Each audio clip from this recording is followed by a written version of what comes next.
नमस्कार दोस्तों, आइए जानते हैं महाराष्ट्र की बड़ी खबरें। आज की पहली खबर है कि महाराष्ट्र में बढ़ रहे कोरोना के मामले। महाराष्ट्र में कोरोना वायरस एक बार फिर अपने पैर पसार रहा है। सोमवार को राज्य में 7,830 सैंपल की जांच की गई, जिनमें से 369 मरीज कोविड-19 पॉजिटिव पाए गए। इन संक्रमितों में सबसे ज्यादा संख्या मुंबई के मरीजों की है। मुंबई में सोमवार को कोरोना वायरस से 69 नए मामले सामने आए। हालांकि 87 लोगों ने इस संक्रमण से रिकवर भी हुए। वहीं महाराष्ट्र में अभी कोरोना के 278 एक्टिव केस हैं। महाराष्ट्र में कोरोना से 4 लोगों की मौत हो गई।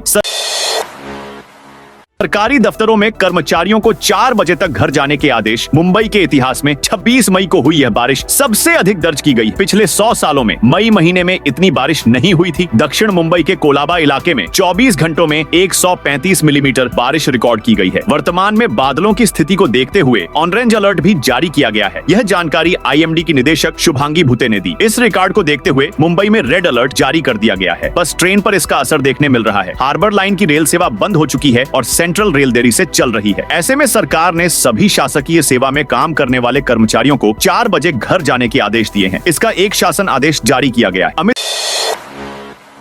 शाह के बाला साहेब पर बयान पर आदित्य ठाकरे ने दी प्रतिक्रिया। महाराष्ट्र के नांदेड़ में अमित शाह के बाला साहेब ठाकरे वाले बयान पर शिवसेना उद्धव गुट के नेता और पूर्व मंत्री आदित्य ठाकरे का बयान सामने आया है। उन्होंने कहा कि ऐसे बयान देने के बजाय बीजेपी ये बताए कि कल जो मुंबई की हालत हुई, किसानों को इतना नुकसान हुआ, उन्हें राहत क्यों नहीं पहुंचाई गई। शिवसेना विधायक आदित्य ठाकरे ने पत्रकारों से बातचीत में कहा, ये सभी बयान ठीक हैं, लेकिन मुंबईकरों को जवाब चाहिए कि मुंबई की हालत जो कल हमने देखी, बीजेपी ने मुंबई को इस स्थिति में क्यों पहुंचाया। भाजपा के मन में मुंबई के लिए इतनी दुर्भावना क्यों। बाइक टैक्सियों का रंग पीला होना चाहिए। 12 वर्ष से कम उम्र के बच्चों को बाइक टैक्सियों में ले जाना प्रतिबंधित है। महाराष्ट्र परिवहन विभाग ने राज्य भर में बाइक टैक्सी सेवाओं को विनियमित और सुव्यवस्थित करने के लिए एक महत्वपूर्ण कदम उठाया है। तदनुसार यात्रियों और चालकों दोनों की सुरक्षा, सुविधा और अधिकार सुनिश्चित करने के लिए परिवहन सुरक्षा दिशा निर्देश तैयार किए गए हैं। तदनुसार बाइक टैक्सी अंकित पीले रंग का वाहन अनिवार्य होगा। इसके अलावा 12 वर्ष से कम आयु के बच्चों को बाइक टैक्सियों में ले जाने पर प्रतिबंध है। बॉम्बे हाई कोर्ट के एक और जज की सुप्रीम कोर्ट में होगी नियुक्ति। मूल रूप से बॉम्बे हाई कोर्ट के जज जस्टिस भूषण गवई वर्तमान में देश के मुख्य न्यायाधीश के पद पर हैं। उनके अलावा बॉम्बे उच्च न्यायालय के न्यायाधीश न्यायमूर्ति प्रसन्ना वराले भी सर्वोच्च न्यायालय में न्यायाधीश के रूप में कार्यरत हैं। अब बॉम्बे हाई कोर्ट के एक और न्यायाधीश को सुप्रीम कोर्ट में पदोन्नत किया जाएगा। मुख्य न्यायाधीश की अध्यक्षता वाली सर्वोच्च न्यायालय की 5 सदस्यीय पीठ ने न्यायमूर्ति अतुल शरद चंद्र चंदुरकर को सर्वोच्च न्यायालय के न्यायाधीश के रूप में पदोन्नत करने की सिफारिश की है, जो वर्तमान में मुख्य न्यायाधीश के बाद दूसरे स्थान पर बॉम्बे उच्च न्यायालय में कार्यरत हैं। संभावना है कि केंद्र सरकार जल्द ही इस संबंध में अधिसूचना जारी करेगी। कल्याण। डोंबिवली में कचरा शुल्क बड़ा कल्याण और डोंबिवली शहरों को कचरा मुक्त बनाने के लिए एक निजी कंपनी ने चेन्नई शहर के स्वच्छता फार्मूले का पालन करते हुए मनपा के 7 वार्डों में सफाई का काम शुरू किया है। यह स्वच्छता पैटर्न एक निजी कंपनी के माध्यम से क्रियान्वित किया जा रहा है। स्वच्छता अभियान के शुरू होते ही नगर निगम प्रशासन ने नागरिकों, व्यापारियों, वाणिज्यिक और व्यावसायिक परिसरों के लिए उपयोगकर्ता अपशिष्ट शुल्क बढ़ाने का निर्णय लिया। इसमें 2 से 5 गुना तक की वृद्धि की गई है। बकरियां पालने के फार्म ड्रग्स में 300 करोड़ के ड्रग्स बनाने की थी तैयारी। मुंबई की RCF पुलिस ने एक ऐसे गिरोह का पर्दाफाश किया है जिसने फार्म हाउस को ड्रग्स बनाने की फैक्ट्री में बदल दिया था। इस गैंग ने फार्म हाउस मालिक से बकरियां और मुर्गे पालने के नाम पर फार्म हाउस का 2 कमरा 1 लाख रुपए 50,000 प्रति कमरा प्रति माह की दर से किराए पर लिया था, जहां बाकायदा MD ड्रग्स बनाने का पूरा सेटअप किया गया था। मुंबई पुलिस के ईस्ट रीजन के एडिशनल कमिश्नर महेश पाटिल ने बताया कि इसी साल के मार्च महीने में RCF पुलिस ने 45 ग्राम MD जब्त कर एक मामला दर्ज कर एक शख्स को गिरफ्तार किया था। उद्धव ठाकरे गुट के सांसद संजय राउत का विवादित बयान। भारतीय सेना द्वारा पाकिस्तान में चलाए गए ऑपरेशन सिंदूर को शिवसेना उद्धव ठाकरे गुट के सांसद संजय राउत ने असफल ऑपरेशन बताया है। उन्होंने कहा कि इसकी जरूरत ही क्यों पड़ी। संजय राउत ने यह भी कहा कि पहलगाम आतंकी हमले के बाद गृह मंत्री अमित शाह को इस्तीफा दे देना चाहिए। मुंबई में पत्रकारों से बातचीत के दौरान संजय राउत ने कहा, ऑपरेशन सिंदूर सबसे पहले तो एक असफल ऑपरेशन है, लेकिन राष्ट्रहित में विपक्ष इसका और अधिक राजनीतिकरण नहीं करना चाहता है। असली सवाल यह है कि ऑपरेशन सिंदूर की जरूरत क्यों पड़ी।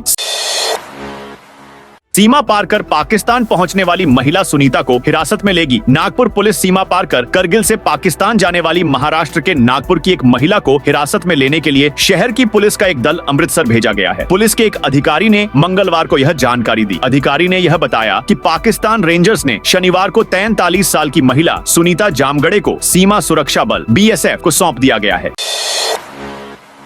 महाराष्ट्र में बारिश ने मचाई तबाही। महाराष्ट्र के उप मुख्यमंत्री अजित पवार ने सोमवार को पुणे जिले की बारामती तहसील का दौरा कर बारिश के कारण उत्पन्न हालात का जायजा लिया। उन्होंने कहा कि पुणे की 3 तहसीलों में मई में हुई बारिश पिछले 50 सालों में अभूतपूर्व है। रविवार को बारामती, इंदापुर और दोंडा तहसीलों में भारी बारिश हुई, जिसके कारण राष्ट्रीय आपदा प्रतिक्रिया बल को जिला कलेक्टर के तत्काल अनुरोध पर 2 विशेष टीमों को तैनात करना पड़ा। अजित पवार ने बताया कि भारत मौसम विभाग IMD ने 28 मई को इस क्षेत्र के लिए रेड अलर्ट जारी किया है। राकांपा नेता ने बताया कि निरीक्षण के दौरान टीम फसलों और घरों को हुए नुकसान का आकलन कर रही है। संयोग से इंदापुर, दौंड और बारामती तहसीलों को आमतौर पर बारिश की कमी वाला इलाका माना जाता है। मंत्री प्रताप सरनाइक ने इलेक्ट्रिक बसों से संबंधित टेंडर रद्द करने के दिए निर्देश। महाराष्ट्र के परिवहन मंत्री एवं ST महामंडल के अध्यक्ष प्रताप सरनाइक ने कहा कि किराए पर ली जाने वाली इलेक्ट्रिक बसों की आपूर्ति में संबंधित कंपनी निष्क्रिय साबित हुई है। इसलिए इस कंपनी के साथ ST महामंडल, राज्य परिवहन निगम द्वारा किया गया टेंडर करार रद्द करने की कार्रवाई की जानी चाहिए। सोमवार को महामंडल के मुख्यालय में आयोजित समीक्षा बैठक में मंत्री ने ये निर्देश दिए। मंत्री सरनाइक ने कहा कि 22 मई तक संबंधित बस आपूर्तिकर्ता कंपनी को 1000 बसों की आपूर्ति करने के लिए संशोधित समय सीमा दी गई थी, लेकिन इस अवधि तक एक भी बस उपलब्ध नहीं कराई जा सकी। इसलिए भविष्य में इस कंपनी से बसों की आपूर्ति को लेकर संदेह है। उद्धव ठाकरे का बीजेपी और शिंदे गुट पर बड़ा हमला। मानसून की बारिश ने मुंबई समेत पूरे महाराष्ट्र का हाल बेहाल कर दिया है। आर्थिक राजधानी के कई इलाके पानी से भर गए। इसको लेकर सरकार के एहतियाती कदम पर सवाल उठ रहे हैं। इस बीच महाराष्ट्र के पूर्व मुख्यमंत्री और शिवसेना UBT के अध्यक्ष उद्धव ठाकरे ने बीजेपी और डिप्टी CM एकनाथ शिंदे को निशाने पर लिया। उन्होंने कहा कि एक ही बारिश में मुंबई डूब गई। मेट्रो के अंडरग्राउंड मार्ग में पानी घुसने से भ्रष्टाचार की पोल खुल गई। पिछले 3 सालों से BMC बीजेपी और शिंदे गुट के हाथों में है। लंबे समय से काम से अनुपस्थित रहने वालों के लिए महत्वपूर्ण न्यायालय का फैसला। यदि आप लंबे समय से कार्यालय से अनुपस्थित हैं, यदि आपके पास अनुपस्थिति का कोई वैध कारण नहीं है, तो यह आपके लिए एक चेतावनी संकेत है। बॉम्बे उच्च न्यायालय की नागपुर पीठ ने इस संबंध में एक महत्वपूर्ण फैसला दिया। बॉम्बे उच्च न्यायालय की नागपुर पीठ ने एक मामले में फैसला सुनाते हुए कहा कि यदि कोई कर्मचारी बिना बताए लंबे समय तक काम से अनुपस्थित रहता है, तो इस कृत्य को इस्तीफा माना जाए। तो दोस्तों, यह थी आज महाराष्ट्र की बड़ी खबरें। आप इस वीडियो को अभी महाराष्ट्र के कौन से जिले से देख रहे हैं, उस जिले का नाम बताइए।